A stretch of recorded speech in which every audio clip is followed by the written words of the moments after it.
Abu Hurairah ரலியல்லாஹு அன்ஹு அவங்க கடுமையான வறுமைப்பட்ட ஒரு நபி தோழர், வசதி கிடையாது, பசி தாங்க முடியாமல் தன் வயிற்றை நிலத்தோடு அமர்த்தி வைத்துக் கொள்வார்கள். அந்த அளவு வறுமைப்பட்டவர், கடுமையான பசியோடு இருக்கிறாங்க.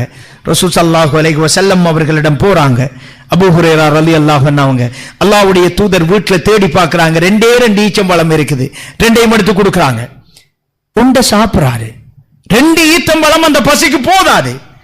இன்னும் ஒன்றை அபூ ஹுரைரா ரலியல்லாஹு அன்ஹு அவங்க பாக்கெட்ல அப்படி தெரியாம மறைக்கிறாங்க. ரசூல் ஸல்லல்லாஹு அலைஹி வஸல்லம் அவர்கள் அபூ ஹுரைராவை அதையும் சாப்பிடுங்கங்கறாங்க. கண்டுட்டாங்க.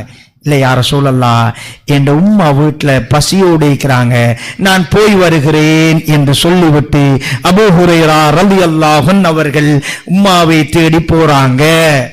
சகோதரர்களே, அல்லாஹ்வுடைய தூதரின் சமூகம் இப்படித்தான் இருந்தார்கள். எங்களுக்கு தெரியும் குகைவாசிகளுடைய சம்பவம். 3 பேர் குகைக்குள்ள மாட்டிட்டாங்க. அதுல ஒருத்தர் என்ன சொல்றாரு? ஒருத்தர் சொல்றாரு, அவர் செஞ்ச பெருமதியான அமல், குகை வாசல் அப்படியே திறக்கப்படுது. என்ன சொன்னார்? எனக்கு பெற்றோர்கள் இருந்தாங்க, வயதான பெற்றோர்கள். நான் பால் கறந்து வந்தால் அவருக்கு கொடுத்துட்டு தான் பிள்ளைகளுக்கு கொடுப்பேன். அது இந்த வளமை. நான் ஒரு நாள் பாலை கறந்தெடுத்து வந்தேன். யா அல்லாஹ், என் உம்மா வாப்பா தூங்கிட்டாங்க. அந்த நேரத்தில் அவர்கள் எழும்பும் வரைக்கும் நான் எழுப்பாட்டி கொடுக்கல. அவர்கள் தூக்கத்தில் இருந்து எழும்புகின்ற வரைக்கும் அந்த பாத்திரத்தோடு நான் அவர்களை காத்து கொண்டிருந்தேன். யா அல்லாஹ், உனக்காகவே இதை நான் செய்தேன் அப்படின்றாங்க. இப்படி செய்யறோமா? எப்பயாவது வாப்பாக்கு குளிப்பாட்டி விட்டு இருக்கிறோமா? எப்பயாவது உம்மாவை குளிப்பாட்டி விட்டு இருக்கிறோமா? எப்பயாவது அவர்களின் தலைகளில் எண்ணெய் தேய்த்து விட்டு இருக்கிறோமா? இதெல்லாம் அவர்கள் நமக்காக செய்தது. எங்களுடைய பாதங்கள் பூக்களை மிதிக்க வேண்டும் என்பதற்காக வியர்வையில் தத்தளித்தவர்கள், பல வழிகளை எங்களுக்காக சுமந்தவர்கள். அல்லாஹ்வுடைய தூதர் சொன்னார்கள், சுவர்க்கத்தில் வாசல் உங்களுடைய தகப்பன்.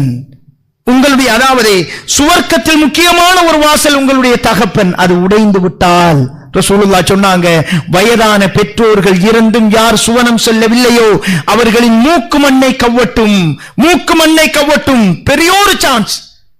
வயசான பெற்றோர், ஹாஸ்பிட்டல் இருக்கிற பெற்றோர் எனக்கு கிடைச்சால், படுத்த படுக்கையில் இருக்கக்கூடிய தாய் தகப்பன் எனக்கு கிடைத்தால், நான் செய்கின்ற மிகப்பெரிய அமல் அதான்.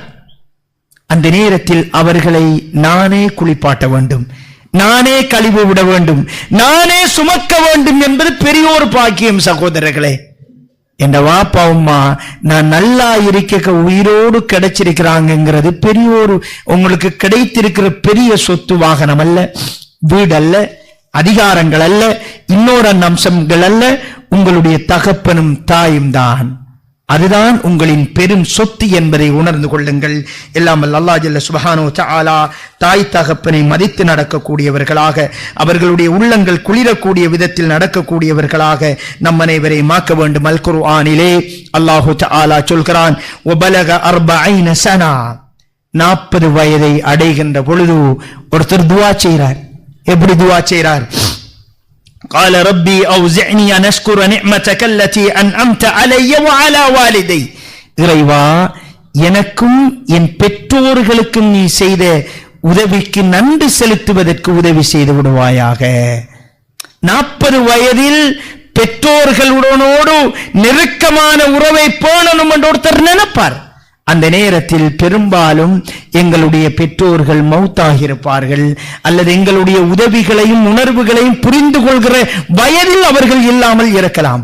எனவே பெற்றோர்களை, இளைய தலைமுறையே, 18 வயது, 12 வயது, 25 வயது இளைஞர்களே, அல்லாஹ்வுக்காக உங்கள் பெற்றோர்களின் உள்ளங்கள் குளிரக்கூடிய விதங்களில் நடந்து கொள்ளுங்கள்.